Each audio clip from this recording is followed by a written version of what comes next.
session. Basically, we are scheduled to go through till 4.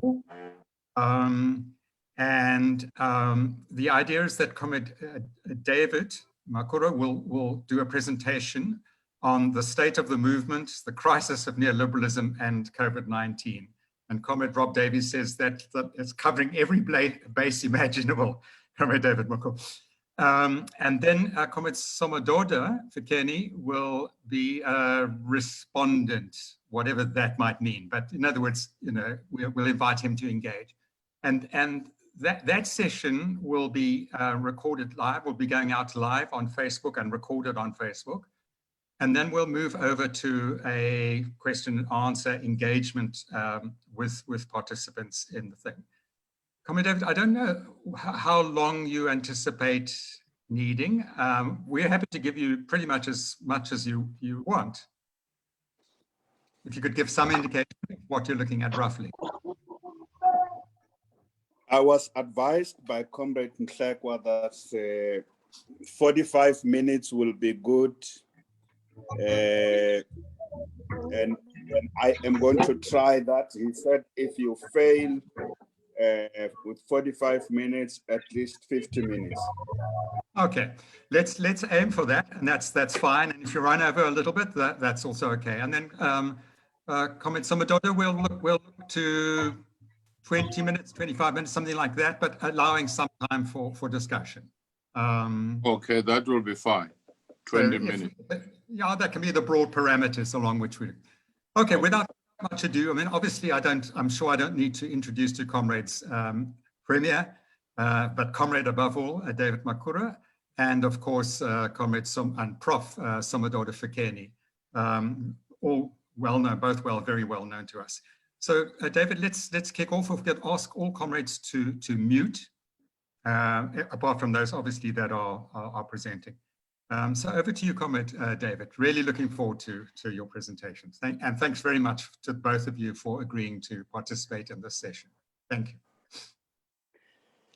you. Thank you very much, Comrade Jeremy. I would like to pass my greetings to the leadership of the South African Communist Party, the Central Committee, and all the various leadership organs, and would like to also acknowledge Professor Somadoda Fikeni. You would possibly know that I am a replacement, but I am very grateful that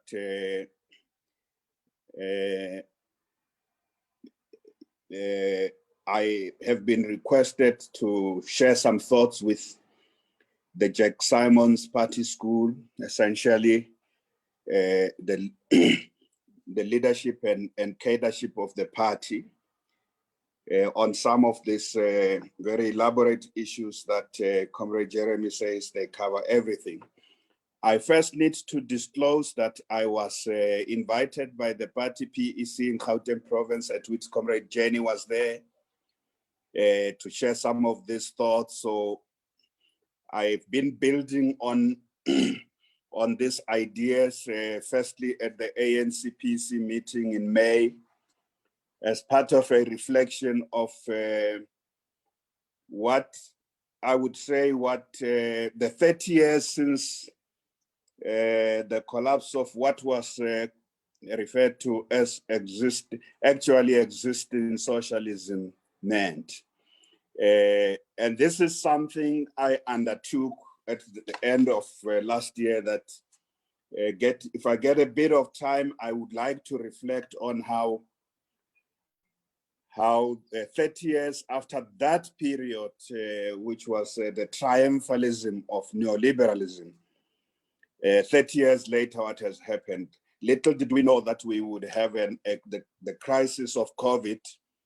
So initially, this was just meant as reflections of where the progressive movement is 30 years after the end of end in quote of the Cold War.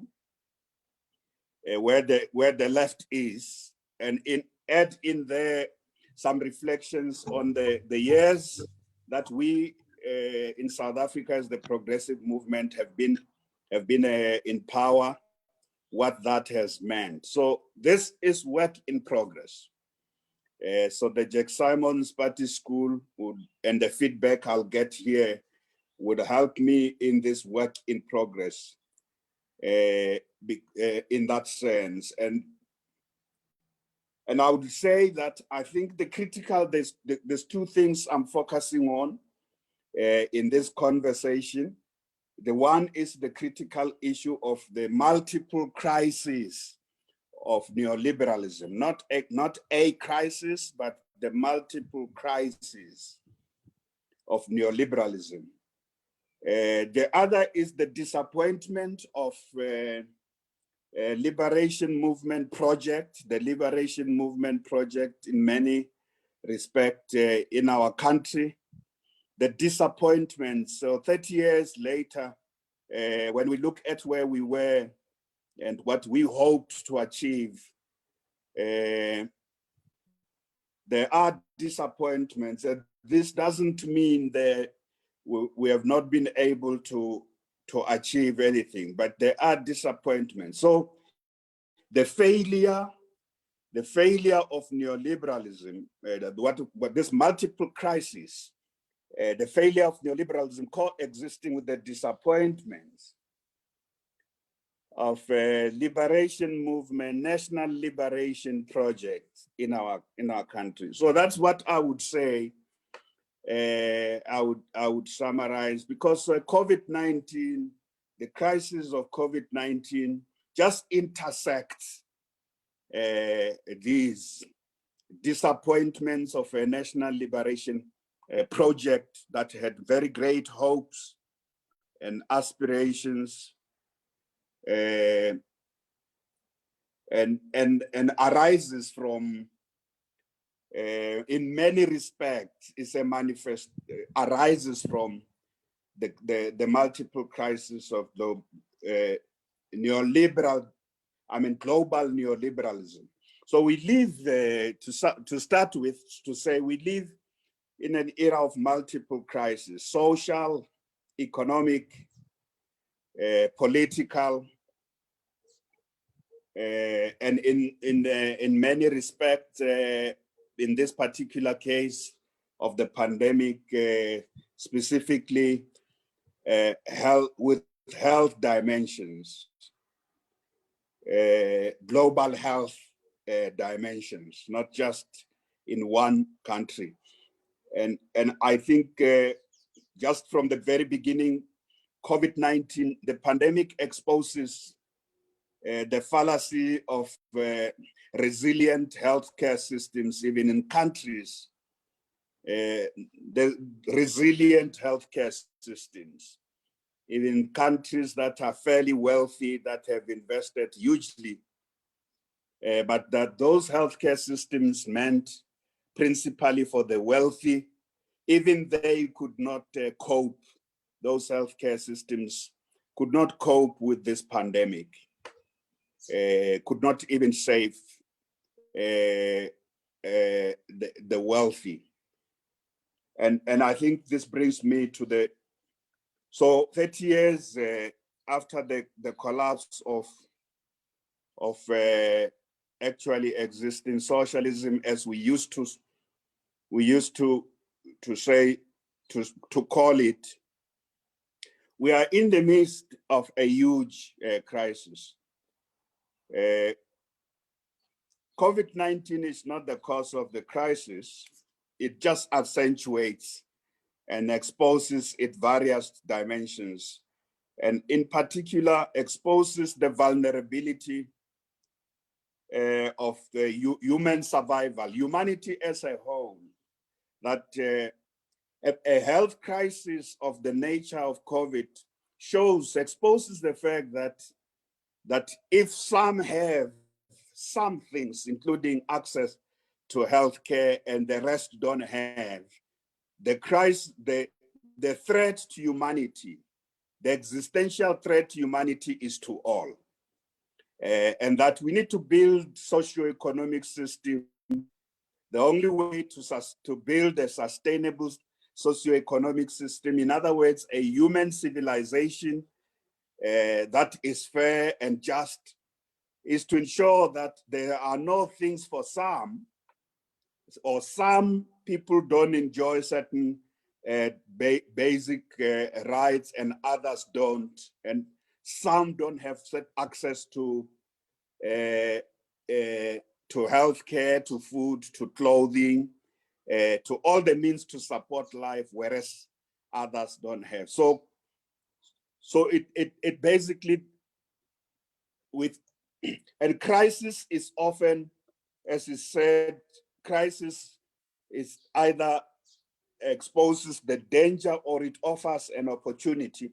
The Chinese say so.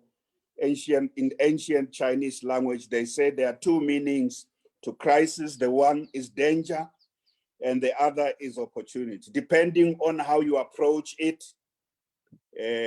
even depending on how humanity approaches the crisis we face, either just the public health crisis caused by the pandemic, or the crisis of neoliberalism that has unfolded over the last, in particular over the last 30 years. And I'm going to go back to why talk about 30 years, because 30 years ago, there was a celebration in certain intellectual and philosophical circles about the advent of a world that is different, the ascendancy of neoliberalism. When actually existing socialism collapsed, there was a big celebration that we have entered a new civilization, basically. And then that's what this new civilization, which is a global neoliberalism, is what the first thing we should do is there's more consensus everywhere in the world about the limits, shortcomings, and the failures of neoliberalism than there has ever been, at least in the last, since the Second World War. There's more consensus, increasing consensus, including around the role of the state, even by forces that were fundamentally and deadly opposed. Not agreement, not quite that there are no ideological fissures and disjuncture, but greater consensus as a result of this failure of neoliberalism. So saying so is that I think we face a major crisis, but even with fixing our economy as a country and our society, it may as well be that this COVID, the crisis of COVID and all it exposes gives us to recalibrate the national liberation project and all I refer to as the disappointments that of the national liberation, infuse new hope into the national liberation project to deliver a society that leaves no one out, that offers every single human being in our country, especially those principally excluded by colonialism and apartheid, Black people, women, offers them a better chance on the table, principally. That this is a crisis, no doubt, lives have been lost. The major impact on livelihoods, including that neoliberalism everywhere in the midst of COVID, neoliberalism has reached a new level of crisis itself. You see it, unemployment levels, even in countries like the United States, the closure of businesses, it's at levels almost at the levels of the 1930 depression.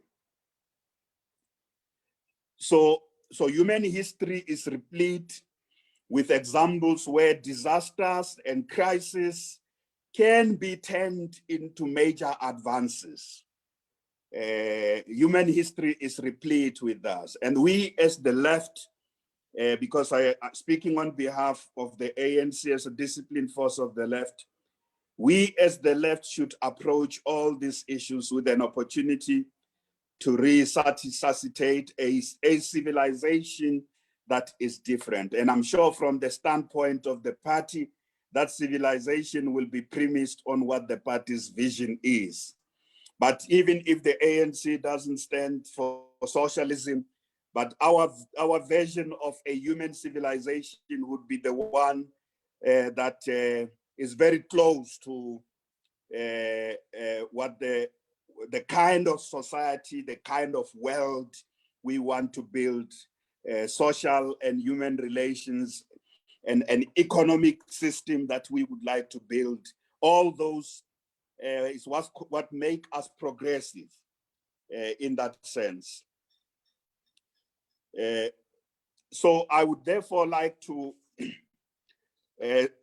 proceed to detail various elements of this multiple crisis of neoliberalism. And firstly, just to say that I think one of the things it offers us as progressive people is that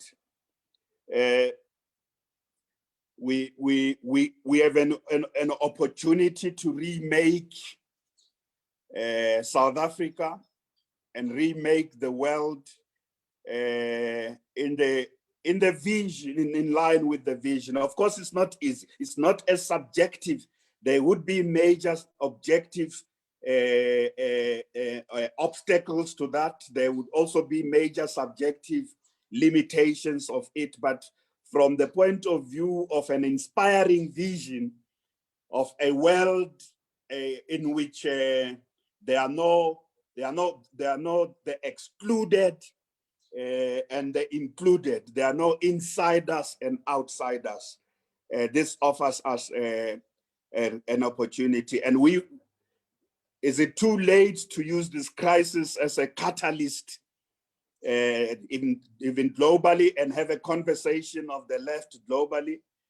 Here at home, I know the Alliance has been approaching the issues of the economy and rebuilding social institutions and social policy and state institutions inspired by this. I've looked at all the discussions of the Alliance at the national level has had, and at the core, in my view, at the core of the Alliance discussions has been that we need to rebuild the economy, rebuild society, rebuild the state, to recover that inspiring vision of what national liberation needed to represent, which I say is the disappointment of what national liberation did not deliver.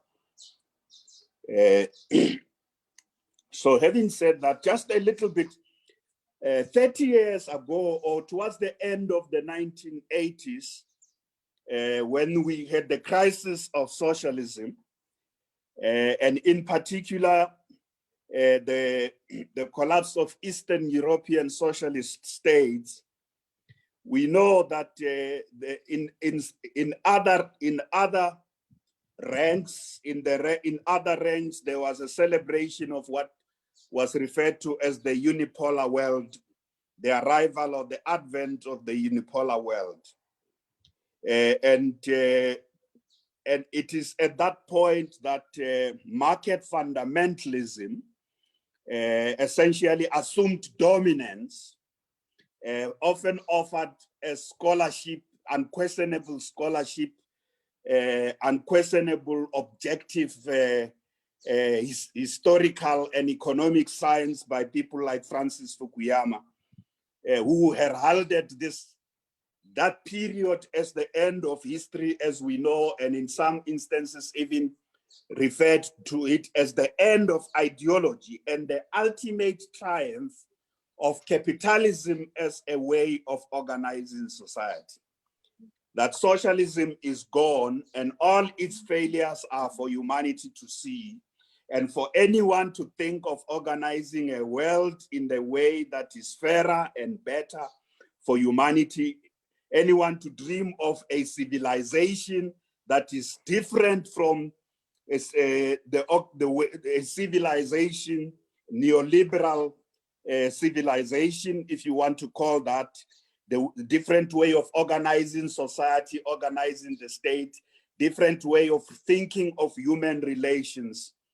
Anyone who was thinking of doing it differently was dismissed, literally dismissed as crazy and doesn't understand what's happening. So the market, locating the values of the market, in other words, against human values, the market as a defining, something that defines how human society must operate, including state institutions and economic institutions. This dominant, the market reigning supreme above all other considerations, was celebrated that all the other years, from all the other years, the debates, the philosophical disagreements over centuries amongst the people who saw the socialists on the one hand and the capitalists on the other,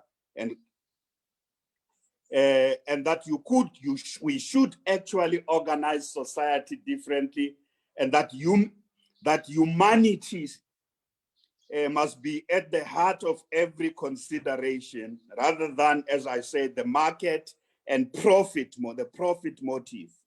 So as I say, at the end of the 1980s and the beginning of the 1990s, when actually those socialist states collapsed, it was part of celebrating the 80s, the era of Thatcherism and Reaganomics. That's the dominance, essentially, those who propagated and organized states in a way that placed the market and the interest of profit at the heart of everything else. So in that sense, the left took a retreat in a very big way. But we know in our own country that the left challenged, has socialism failed, as we know, authored by our own Joe Slovo, was an entry into a discourse that first challenges what have been the problems with socialism, and secondly, that no, neoliberalism, the way of organizing society centered on the values of the market and profit, cannot be a more superior human civilization, to challenge that. So we know that in that debate, Rigwala, Comrade, may I add, Comrade Blade, the General Secretary, Comrade Jeremy, there are lots of participants, Comrade Paulo Jordan. In our movement, there were lots of participants in that debate. Has socialism failed? Because essentially our global philosophical opponents, like Francis Fukuyama as their spokesperson, was defining what made socialism to fail. And in our case, the left in our country, and there were other left thinkers and scholars and intellectuals elsewhere, and historians elsewhere in the world who engaged in that debate. Some said, no, the problem of what we are looking at as socialism was inherently in the failures of that, the construction of socialism, the way socialism as was experienced in those countries was not supposed to be the way it is. I know Slovo, one of the things Comrade Joe Slovo emphasized was the issue of democracy. And I know that Comrade Herigwala said socialism is inherently democratic. You can't talk about democratic socialism. Some of the debates were about dictatorship of the proletariat. What does that mean? And should that be the organizing tenet of a system? So basically, to sum it up, that there was a debate about, even in the midst of a triumphant neoliberal project, when socialism was seen to have collapsed, when certain socialist states crumbled, and even others, like the Cubans, went through major problems, but at least I think I would still say that the Cubans preserved, and even in the midst of all that, preserved some of the central tenets of this civilization, placing the people at the heart of everything you want to do, placing and the mobilization of the people as the ones that must define, even in the midst of a crisis, placing the people at the center, that the leaders cannot just think for the people. The people must define. If you have sacrifices that should be made, the leaders and the people must make those sacrifices. But the people must understand first that this is their project. This is their civilization. It's not a civilization of a party or of the leaders. What is being threatened is their own livelihoods. It's not the livelihoods, not some just ideological project of the Communist Party. So one thing about the Cubans, even today, when you go there, they believe very much in that Cuban revolution. They believe in it, and that's why they're able to defend it. Even when they suffer, everybody has got major problems, they have nothing to eat, they share the little, they believe in that project. So some of the criticism of that socialist model or models were about the inherent problems with them, including Stalinism, including autarky, including leaving people out, including doing things on behalf of the people, including social distancing, including leaders rising, becoming the party, becoming the masses, including the substitution, yes, even of the party for the people in that. So these are the debates that took place. But today I'm not here to talk about socialism. I'm here to talk about what was celebrated as the be all and end all, the end of history, the triumph of neoliberalism. We can say without fear of contradiction today that it is it's a phenomenal failure. And some of the extremes, the excesses, the problems that the world faces today arising from neoliberalism, there are many. I want to mention a few. One of them is that we are in the 21st century. In 2020, the world has never experienced this level of inequality in human history. So inequality has reached unprecedented levels in human history. And there are many, not strictly left-wing people, there are many philosophers and scholars and intellectuals and critics who agree that inequality, a few decades ago, it would have been a big preoccupation of the left only. But there are many who agree that the inequality threatens human civilization itself. So the extent to which others have and how much they have, and some have many, billions have nothing, threatens human civilization itself. And that inequality must be tackled with the same determination like all other pandemics in the world. And you hear this even the United Nations. There's a significant global consensus that I say a few decades ago, it was a preoccupation just of the left to be upset with inequality, to be opposed to inequality, because the neoliberal capitalism thinks inequality is normal. It normalizes it, and that's the way things must be. There must be some who have more, and that's the raison d'etre of neoliberalism and capitalism as a whole. The rationale behind its own existence, that there can't be equality. Some must have more, and others on their own based on their own efforts. And sometimes they say, yeah, then you can bring the state a little bit. I was also looking at what the DA's own policy conference says. Yeah, a little bit of the state to help lift a little bit some, not to tackle inequality, but not to ensure that it plays the central role of building a more humane and fair and just human civilization. The second area that is a major crisis of neoliberalism, in addition to this unprecedented level of inequality, especially class, gender, and racial inequality, unprecedented levels globally, is the ethical crisis of neoliberalism.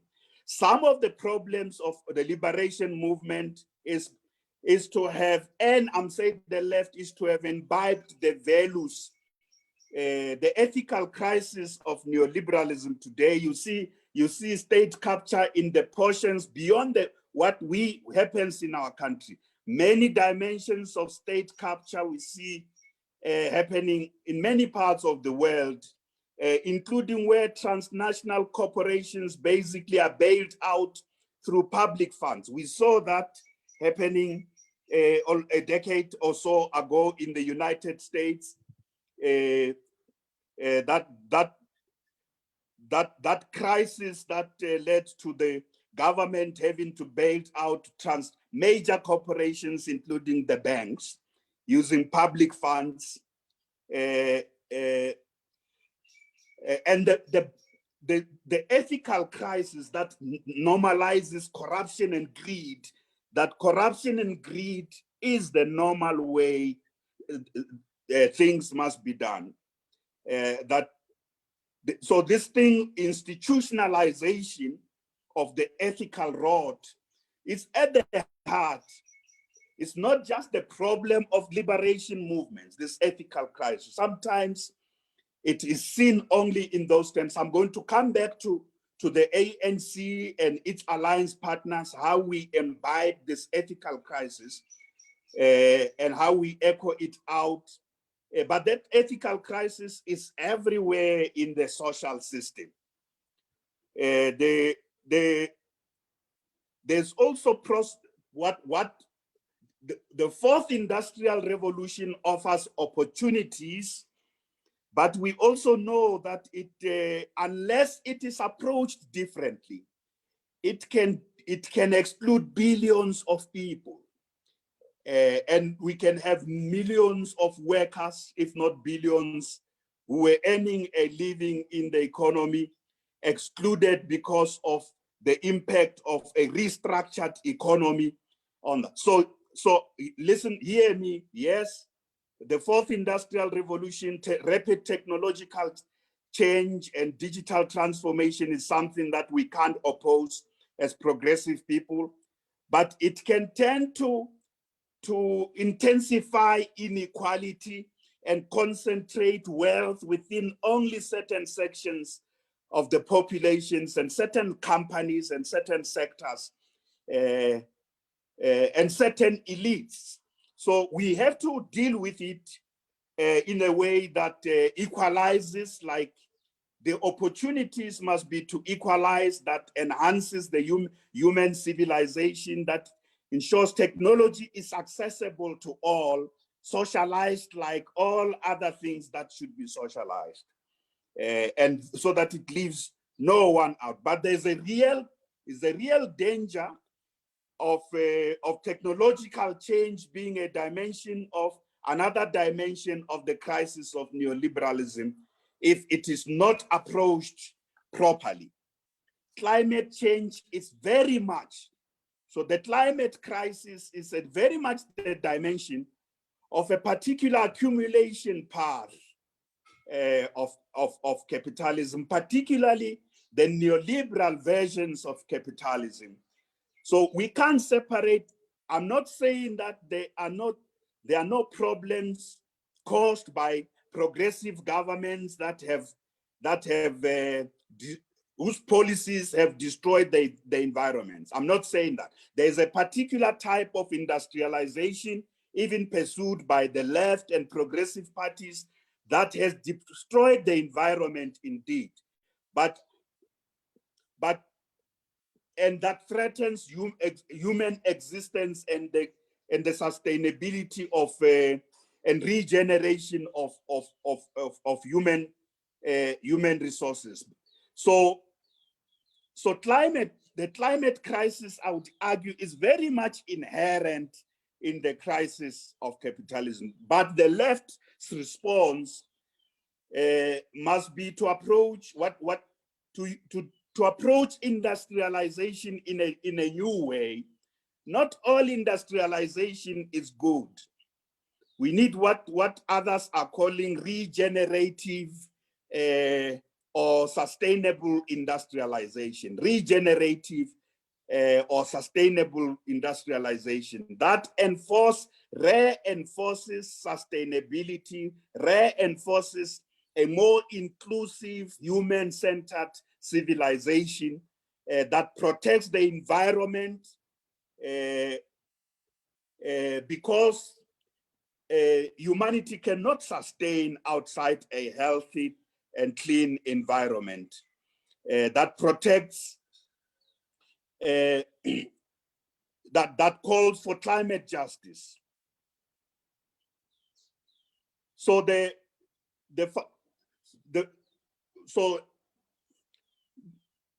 this neoliberalism the party in particular has done a very extensive critique of neoliberalism. So the things I'm referring to, if you just look at the level of healthcare and education, neoliberalism has taken privatization to a new level, we know.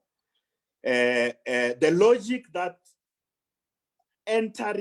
bringing the market into the state, including into some of the core fundamental human development areas like healthcare and education has been disastrous.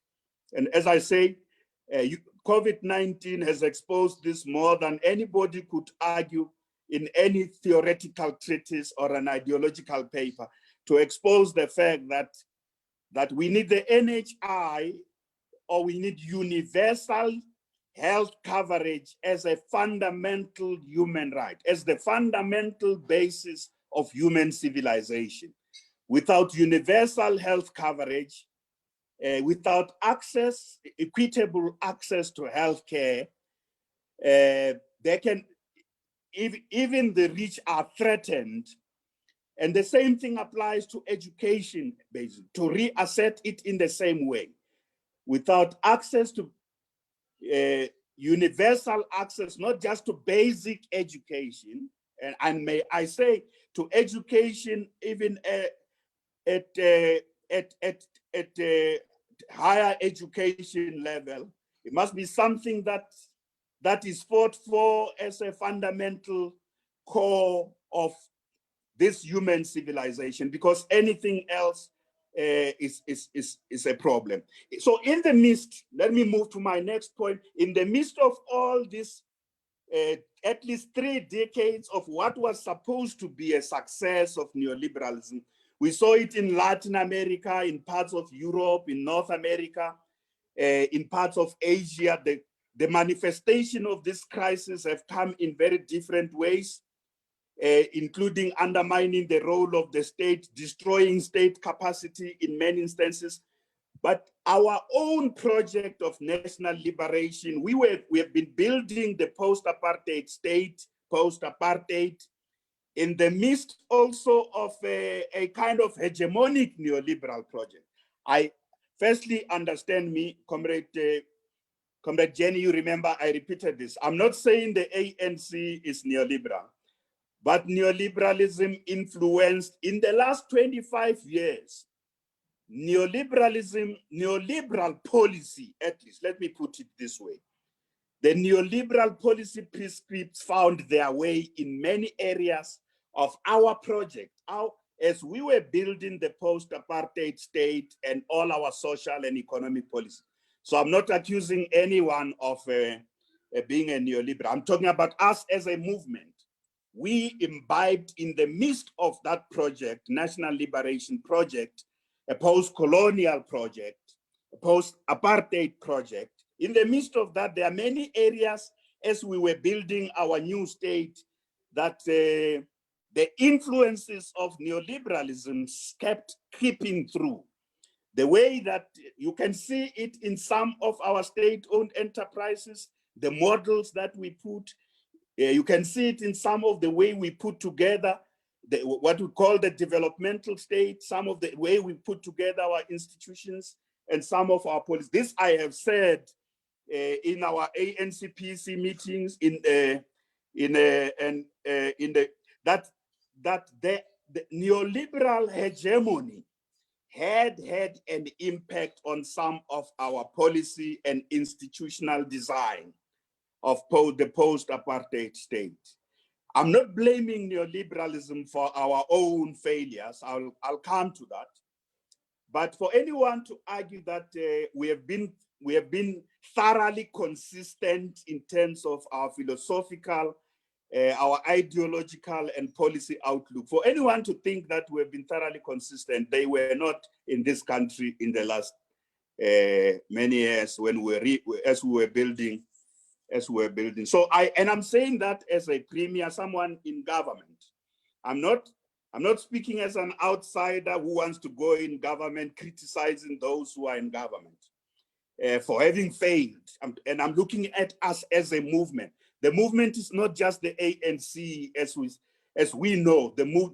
I'm talking of us as a movement as a whole in that kind of way. So neoliberal orthodoxy, that this is normally the way things must be done.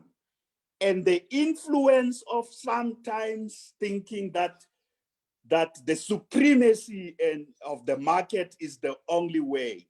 And I am not anti-market. I think our training in the ANC is that the market has a role to play. And in fact, as you know, the Chinese have found a formulation consistent with the Chinese Communist Party. And I'm sure the left, even the party, even the party theory acknowledges what the market can do, but the market cannot be the shaper of destiny, human destiny. It cannot. And the state can only come in when the market has failed. That the state's role is to correct market failure. And the state itself, and this is something we must correct, a statist approach amongst the left people. The state itself is not the be-all and end-all. There must be a multiplicity of social institutions, state institutions, multiplicity of institutions that together are helping us to reconfigure, reorganize society, rebuild or build a civilization that is human-centered and that is just, that is sustainable, that safeguards the environment as well in that kind of way. So in the midst of all this, we know that the failures of neoliberalism they've been so disastrous that what they produced is it's nationalism. If you see in Europe and America, including the Americas in the last few years, the social, economic, and political crisis of neoliberalism has not produced necessarily a hegemonic left-wing project or reaffirmed a left-wing project. It has produced in many instances right-wing populism and narrow nationalism. And it is the right-wing populist and narrow nationalist parties that have swept through elections. We have seen that in many parts, as I said, in Europe. At the back of this crisis, promising that's why you have a Donald Trump. That's why you have those right-wing leaders in many parts, in many European countries and in Latin America. That's why you have Bolsonaro. They were produced by the failures of neoliberalism because the impact of this social and economic crisis on ordinary people would have led, and I must also admit the weaknesses of the left. We in the left, our own weaknesses would have also produced the rise of right-wing movements and narrow nationalist movements and governments and parties in that kind of, in some instances, even ultra-left-wing parties. We saw that briefly in Greece and Spain, but in many parts of the world, a more coherent left-wing project. The left has come in and out. In Latin America, we have seen that come in and out. And here in South Africa, let's just come back home. In the midst of this, as we have been trying to construct our national liberation project, going through major problems. One of the major challenges we face is that we have not been able to transform. We can't talk of a post-colonial, post-apartheid socio-economic reality. We can't talk about that. So if we spoke about colonialism of a special type, 25 years, so one of the major weaknesses of us as the left, 25, and the party has said this in many areas, 25 years into a democracy, we have not produced a post-colonial, post-apartheid socio-economic reality. Now, that's what I meant when I said disappointment. National liberation is still a far-fetched dream for millions of workers and millions of families, millions of women who are going through what the president calls another pandemic.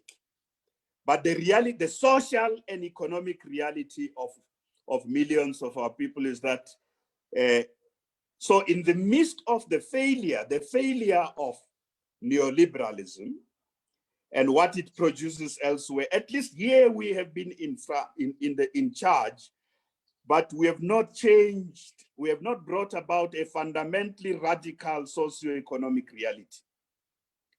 And this is something the party and the ANC and COSATU have been talking about. So one of the questions is, but why? Why, if we step out a little bit, Professor Somadoda Fikeni, why have we failed to produce a post-colonial, post-apartheid socio-economic reality that at least mirrors what a better human civilization that our struggle represented? Why? We have to answer this question honestly and frankly. The failure to transform not just our economy, space, and I speak as a premier who has been the premier here in this province, social, class, racial, class, and gender, and spatial divisions are just staring us in our face as the economic hub of our country. The failure to do that has also, this is how I explain the problems of factionalism and corruption. I think given the ethical and other crises of neoliberalism, the failure to build a more inclusive economy,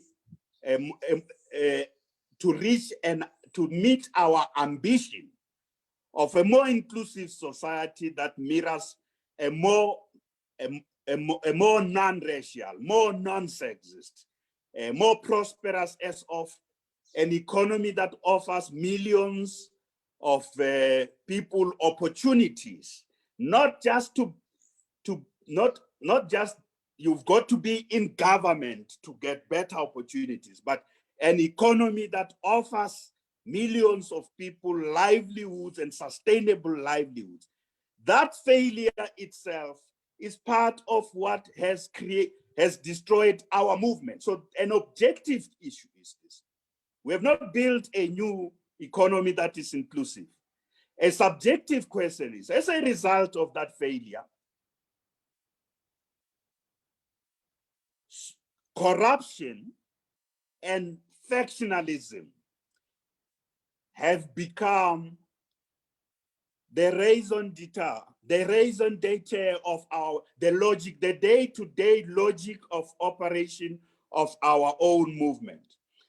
You know, before the president, on behalf of the NEC, wrote the letter he wrote and put these issues as bluntly as they are about locating our movement at the center of the road. Before that, people were very, very careful. But progressive and left-wing parties can only safeguard themselves from a degenerating into factionalism and corruption. They can only save themselves. I'm using these words brutally. They can only save themselves and save their projects by building a different civilization.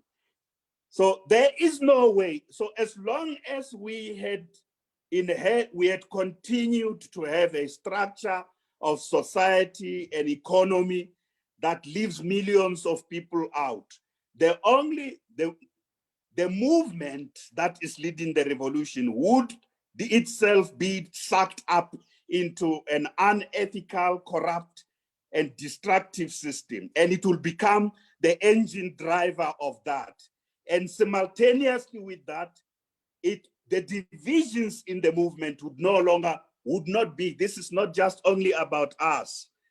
Left-wing movements and parties elsewhere in the world, where they failed to transform, to build the societies of their dreams, they descended into destroying themselves, first sucked into corruption, and then get sucked into a debilitating factionalism. So we've got to go back to this kind of society, the dream that, and I am arguing that as long as we do not, yes, we must fight corruption in every sense, and the ethical, the need to ensure our movement and as a whole to clean up its act and put institutions that ensures every one of us who is involved in corruption is dealt with, and to ensure our movement pursues its policies on the basis of integrity is unquestionable. We have to do that. We've got to do that because there is no way we can transform society if corruption thrives. But there's also no way we can build a society we can lead society if factionalism thrives, especially if it's a factionalism that revolves around resources. It's not politic. I'm not encouraging even ideological factionalism, but it's almost unavoidable. You know, in an ideological movement, yes, there shouldn't be factionalism, there should be disagreements. But sometimes when you have factions that are based on philosophical and fundamental policy issues that adhere to the rules, and we've seen it in many parts of the world, it can advance the cause of the poor and the workers in some way. I'm saying something to you. I've never said this anywhere else. That there can be factions that can serve the cause of transformation if they are based on ideology, and it is contestation of ideas, even if it's groupings. But the problem is that if they are permanent, we have seen it in many parties. If you have permanent factions, even if they are ideological, they can undermine the capacity of the party or the left-wing movement to really deliver or mobilize the masses and achieve the vision of a society that is much, much better. So our movement, and I don't want to say just the ANC. The ANC may be more acute in the ANC because the ANC is the governing party. But factionalism and corruption run deep in the trade unions. Contestation around resource-based battles, basically, run deep in the trade union movements. Sometimes they even and there are many unionists who are in the party central committee. Even contestation in unions sometimes are based about control of union investment companies, not necessarily representation of workers' interests. And sometimes union investment companies sponsor factions of leaders to help choose who must be the leaders of the unions. Resource-based battles, basically. And what is the corrupting union processes? So left-wing organization can be corrupted, fundamentally corrupted. They can be corrupted and destroyed by systems they were meant in the first case to destroy and replace, and they can be sucked up. Jeremy,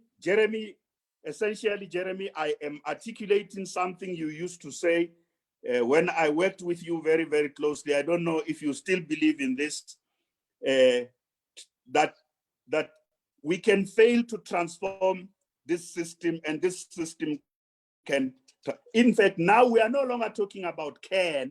Substantially, the left wing, the democratic left, if I was to call us that, because there's at the other left in South Africa. The democratic left, the democratic movement's major weakness is that failure to transform South African society, at least in line with our vision, has led to us getting sucked up in what this system produces, corruption, and then as a way of surviving, factions. Factions are essentially about rewarding not the best cadres to lead, not about selecting the best cadres to lead, rewarding those who will give something in return. So I want to conclude, therefore, by talk a bit about, so COVID-19 as an existential threat to humanity exposes and confirms. So to fight COVID-19, to fight for a better healthcare system as a country, we cannot do so just by dealing with this in response to the current. And I must say that I think our country did very, very well. Our president has led us extremely well. The ANC and the alliance leadership in the different phases of this pandemic led very well. But it was clear that we will reach a point where there will be fractures, including that our opponents will start to posture what their real true positions are. So behind COVID-19, even globally, the progressive forces have approached COVID-19 differently, and the right-wing forces have approached it in a different way. The right-wing forces emphasized, they saw this as a problem.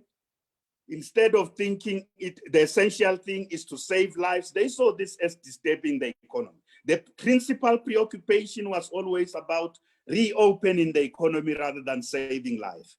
The principal preoccupation, Bolsonaro, Boris Johnson, the chap in the US,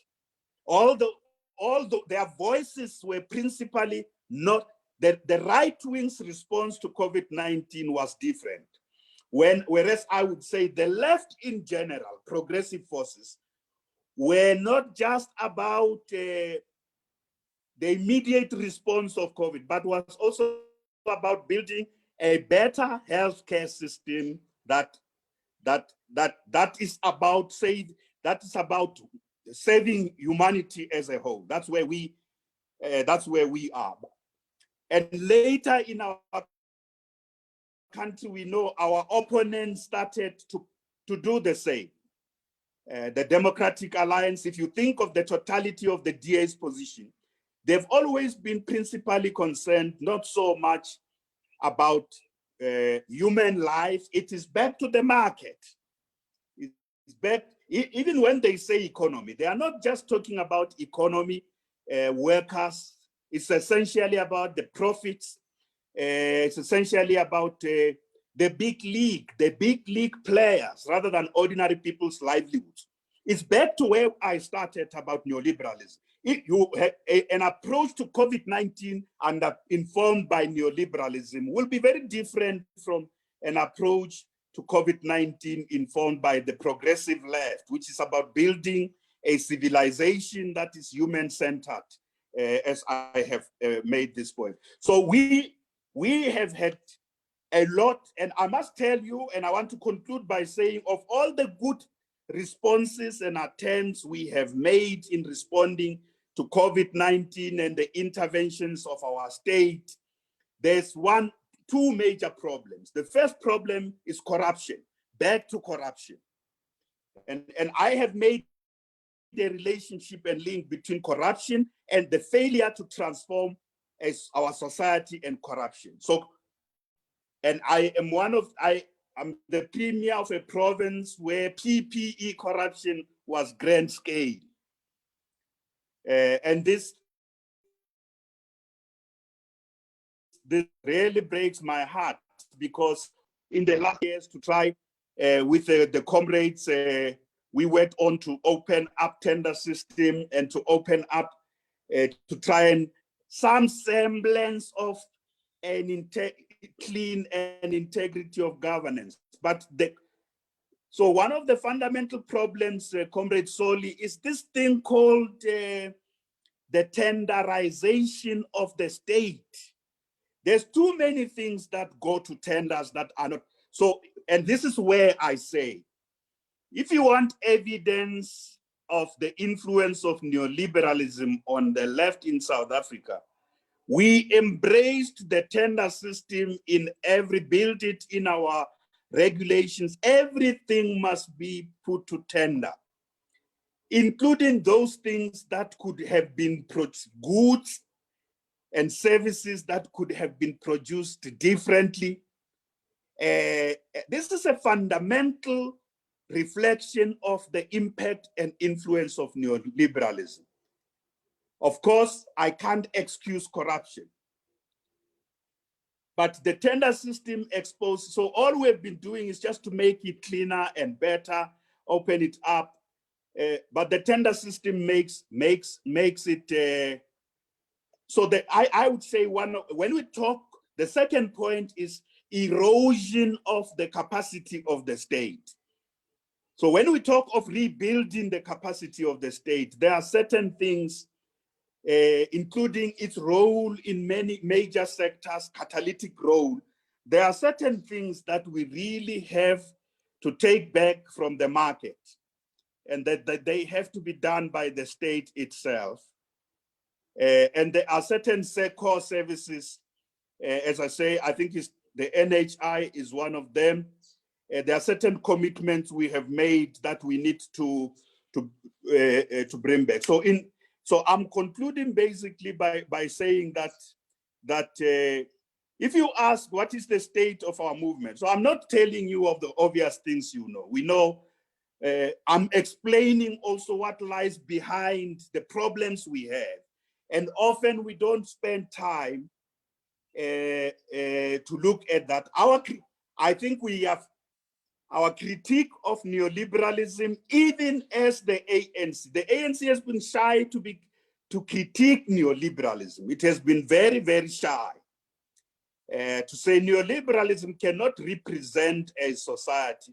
I know in the strategy and tactics we mentioned here and there, but we've been very, very shy about a critique of neoliberalism as a model or form of organization of society, the economy, and the state that is deficient and degenerative, and that can never serve humanity as a whole in that kind of way. So we have this multiple crisis, including the crisis caused by COVID.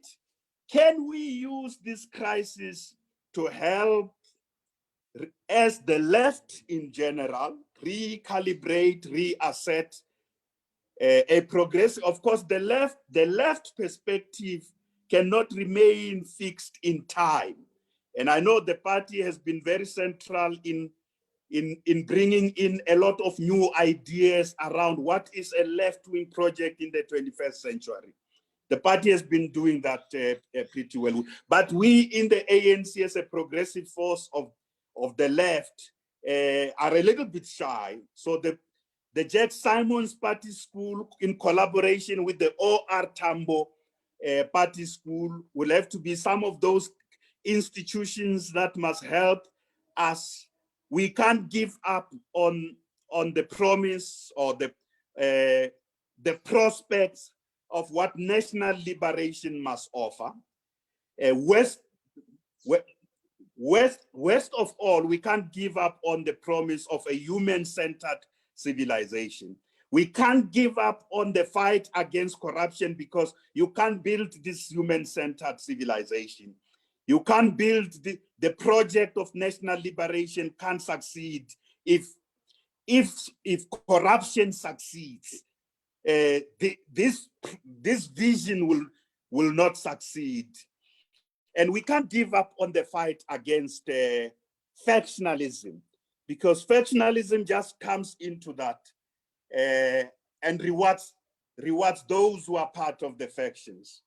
And it will never serve the whole of society. And we must never give up on the fundamental transformation of our society into a society that works for all, particularly those at the bottom rank of our society. Thank you very much. This is what I'm attempting to say in the midst of many crises, including the crisis about femicide and gender-based violence. We can't give up on building a more equal society, and including a society where women are equal and free from all forms of oppression and violence. Thank you very much. Thank you very, very much, Comrade David. That was broad, encompassing, passionate, which was great, and huge convergences between the thinking that is going on in the party leadership and the themes and issues that you've touched on. So this is not a discussion to end today, as you're suggesting also in your conclusion, as we battle to understand the crisis that we're confronting as a movement, and we're part of the movement as the SACP, you're quite right to say that, but as a country and as humanity and as the environment.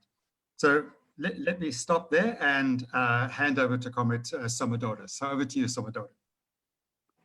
Thank you very much, Jeremy, and also thank you to Comrade Makhura, to the leadership of the SACP on this lecture, a very important lecture that we are reflecting on. Well, I do think that I want to start from where Comrade Makhura left by simply saying, indeed, the world today is facing multiple crises, and that is a fact. Indeed, at the heart of that crisis is the dominant neoliberal system in a globalized world. At the time when we have seen the shift of epochs or the changes, major global changes in the world, we've seen public intellectuals who have come up to raise questions, critique the system, but more importantly, present alternatives out of the critique or analysis that is in place. Indeed, he reminded us of that great debate which was started by Joe Slovo in 1989. Has socialism failed? And this was in the aftermath of the collapse of the Berlin Wall, as well as the crisis within the Soviet Union and the East Bloc. Those debates were quite illuminating in many ways. And of course, the triumphalist book by Francis Fukuyama, who said, the end of the world, the end of history, because he thought these great human and epic human battles had come to an end, when in fact it was merely one chapter turning and a new chapter being written.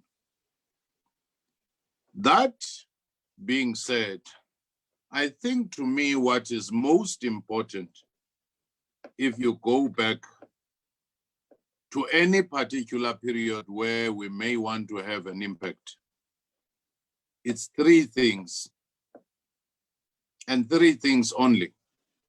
And most of the things will emerge out of that. The first one is the understanding the diagnosis of the problem, which might be a critique.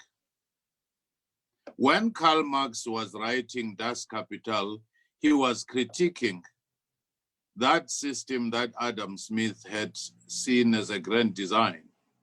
So Das Kapital was the most devastating critique of capitalism. But of course, it could not stop there, because a critique or a diagnosis alone doesn't take us to the next level, doesn't bring transformation or revolution, doesn't bring a relief. It simply gives us clarity as to what the nature of the problem is. So a critique or diagnosis should be the first step so that we understand, we're able to theorize about what the nature of the problem is.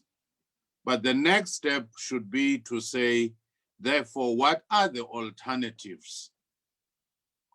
That is where we have generally failed. Even the left has not come out very strong in terms of saying, yes, there's been a crisis, there's been a failure. Therefore, what is the alternative?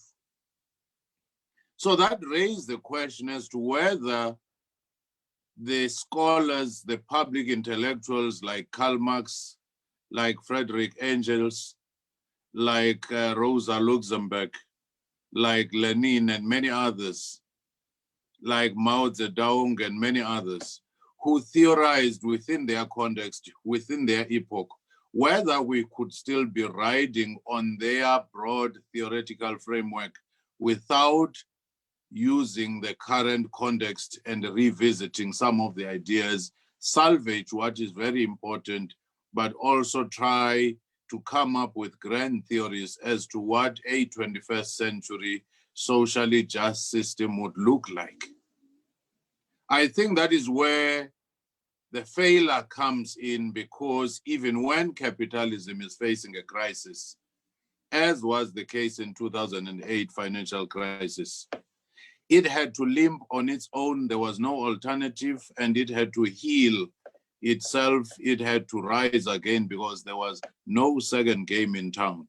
Even the third way that the likes of Tony Blair and others had tried, of social democrats, that experiment was over within a space of 5 or so years. So the key question is, what is the agenda of the left to supplant, to replace, or to even come up with models which are alternatives to the liberal system? So the first thing is usually the critique. The second one is the alternative. And the third one, which is equally important, is the strategy. What then should be the strategy to bring about a shift from what is critiqued to a second one, which is the alternative? So the strategy becomes very important, because it tells you how then are you going to strategize, how are you going to prioritize, how are you going to sequence that which you want. So our problem has been to get stuck in the critique of the system, which is self-evidently failing. If the likes of George Soros, if the likes of Bill Gates, Warren Buffett begin to say the capitalist system has gone too far in its current form, there it's no-brainer that we should be saying these are the alternative models of systems.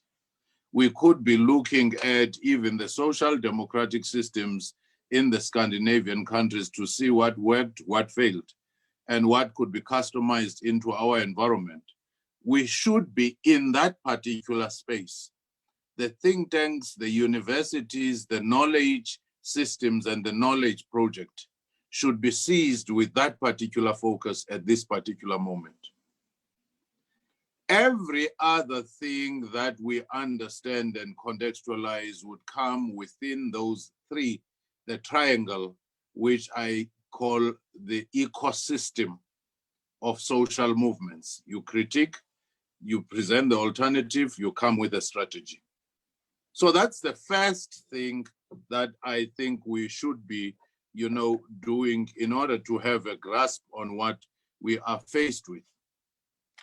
The other problem that we have faced as South Africa, to be more specific to our condition here, is that extending from some of the theoretical concepts that we had, intended and unintended. When colonialist and apartheid regime bosses or elite were reflecting on their own experience, they tended to exceptionalize South Africa by saying, we are geographically in Africa, but we are not of Africa. Therefore, it was an exception. When we, the Black majority, came in, we also embraced the notion of South African exceptionalism. Yes, we had colonialism of a special kind, but South African exceptionalism at times, it tended to put a lull on us. It tended to soothe us into not looking into comparative instances of how neo-colonial systems, how post-independence liberation movements have faltered.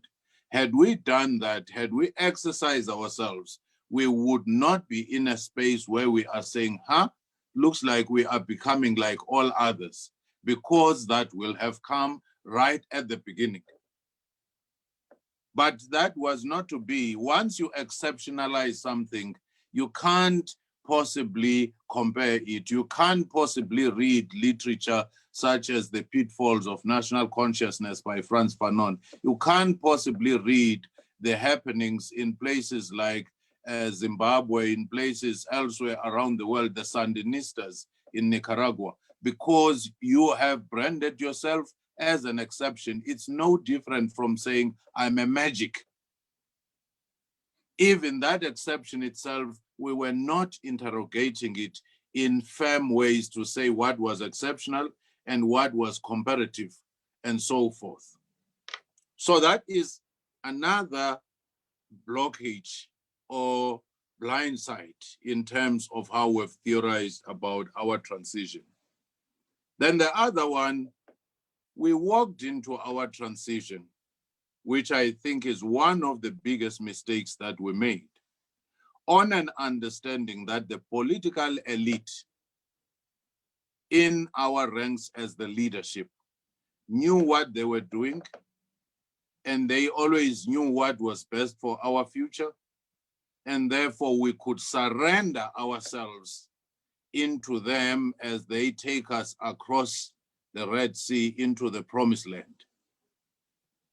And at that particular moment, there was an effort when the mass democratic movement was being dismantled to demobilize the masses, to demobilize the social movements, to demobilize the youth, go back to school, no longer politics, we'll take care of everything. Of course, I'm bringing this as a caricature, but in essence, when you reflect in our history, all critical moments of our milestones in the liberation has been when we mobilize maximally the masses. The mass defiance campaigns in the 50s were able to produce the Freedom Charter, a blueprint, which is still a reference point today. When we had the same mass defiance campaign moved into the anti-pass campaigns of the early 60s, of course, the rest is history. Masses were there.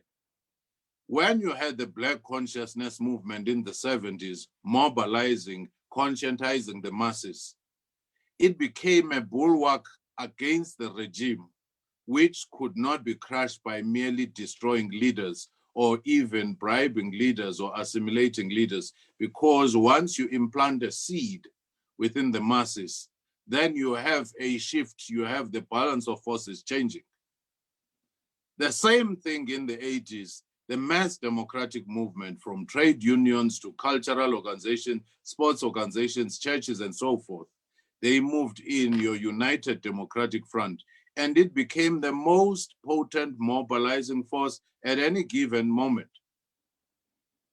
But when we demobilized and left the things into the political elite, the political class itself, to some degree, assimilated to the existing system without transforming it, and at times without properly analyzing what the hegemonic power structures are like. Because we started believing that having political power is equal to having power. In fact, you can be in authority without power. Now, had we understood in the Gramscian sense what hegemony is, the nature of power, and even reassess it in the post-sunset clause, and reassess some of the basic assumptions of our transition, we would have understood that sometimes it's possible that what you sought to transform, you can end up assimilating to it if it is too strong to change. The economic power was barely touched, never transformed. The social power never transformed. That's why you have a numeric majority, which is a cultural minority. So those are some of the things that I think are quite fundamental, even as we try to make sense as to why we never transformed, as we try to make sense as to why, we have corruption and so forth. And some of these are quite fundamental. And I would actually go to town on some of them if the time was there. We also have to interrogate within the alliance partnership, was the concept of a broad church an effective tool for mobilizing people against an obvious enemy called apartheid? But was it still an effective tool when now you have to confront a more complex, changed world, which was a democratic transition itself? Because once you have a multi-class alliance, once you know yourself to be a broad church, it doesn't matter that you may say having a bias towards the poor or the weak and so forth, or the vulnerable. The reality is that a multi-class arrangement, a broad church, people come with different hymns, they come from different denominations. And that in itself, we've never theorized very well about it. Have we theorized about what was the political culture that people from Robben Island leadership brought in? Have we theorized about what the exile political class brought in as a culture? Have we theorized about what the exile, military wing brought in as a culture? Have we theorized about what the cohort of the 1980s, the Inzals or the Remainees, brought in as a culture? And have we theorized about the medley of these cultures and some of the new political cultures coming in? So those are some of the things that we should bear in mind as we're trying to understand what has happened.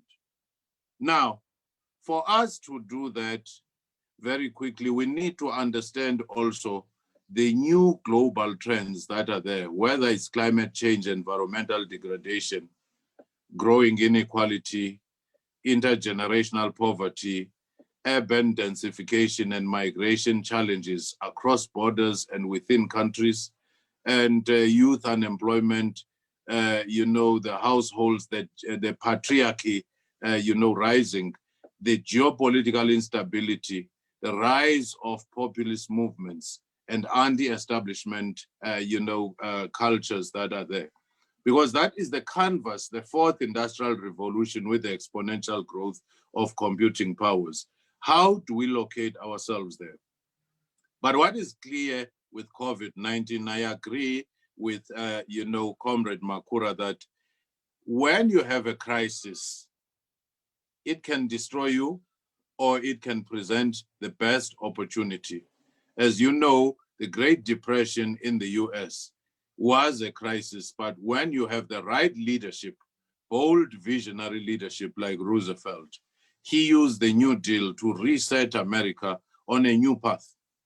The same post-Second World War in Germany, post-Second World War in Japan, the post-Korean War Peninsula crisis, and so forth, Rwanda now and so forth. Of course, these have their own localized dimensions and they have their own limitations. I'm mindful of that.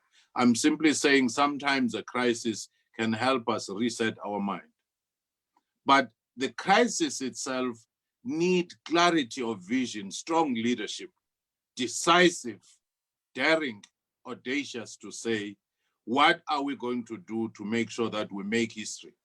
Remember that people like Thomas Sankara, they needed just 3 years to transform Burkina Faso, never to be the same again.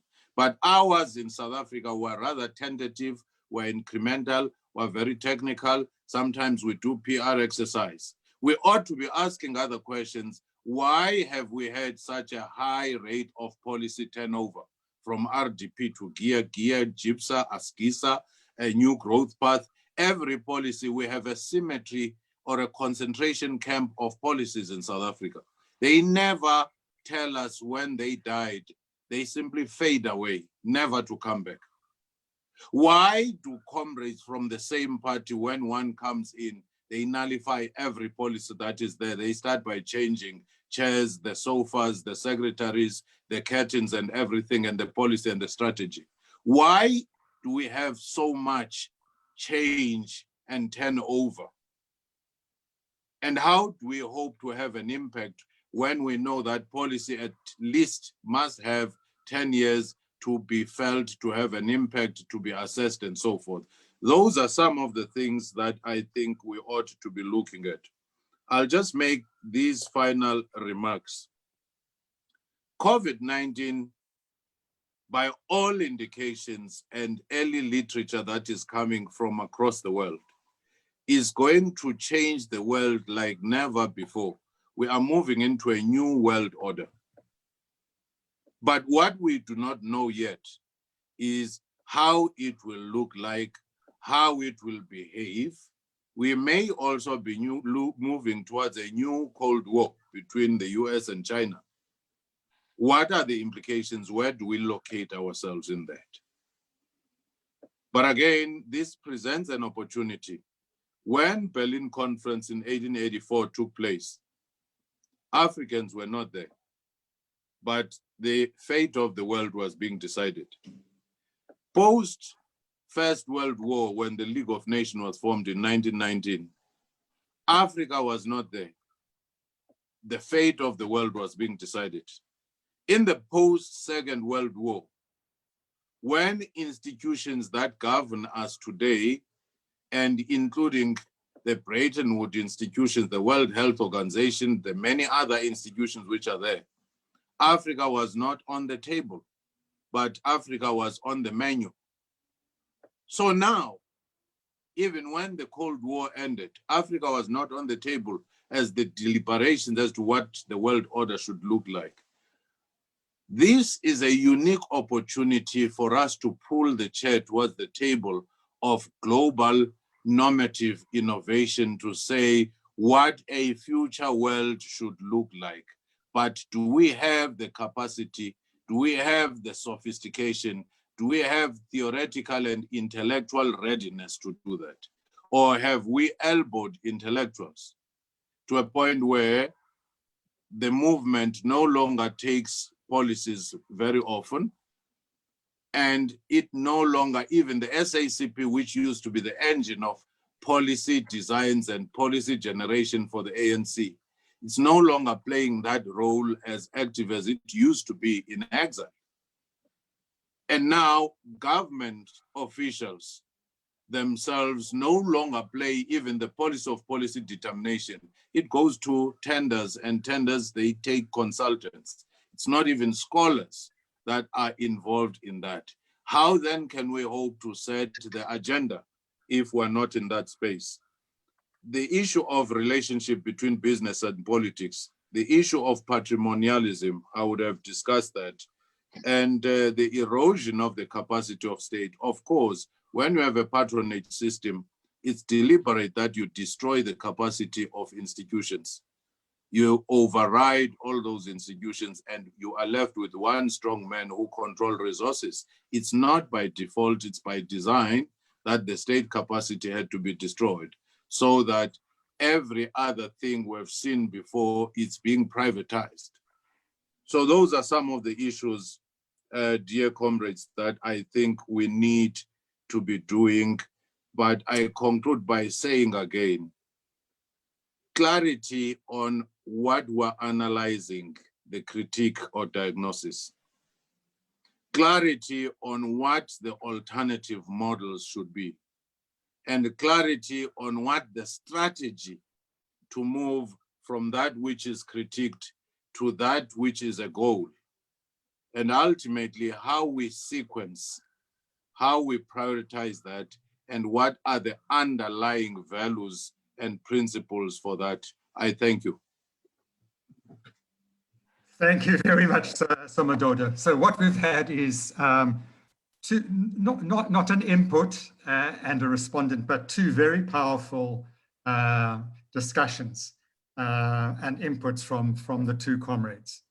And I think what this is telling us, and it's a discussion we need to have as the SACP, but not just as the SACP alone, is that we need to, these Zoom sessions last for a couple of hours at best, and they often get confined into who gets invited in and who doesn't, and in this case, it's largely CC members and a few others.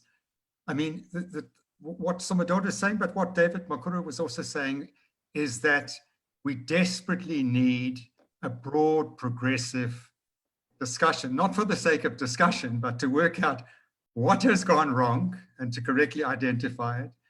And then secondly, obviously, to ask the questions, well, what are the alternatives? And critically, how do we build the capacity to move forward?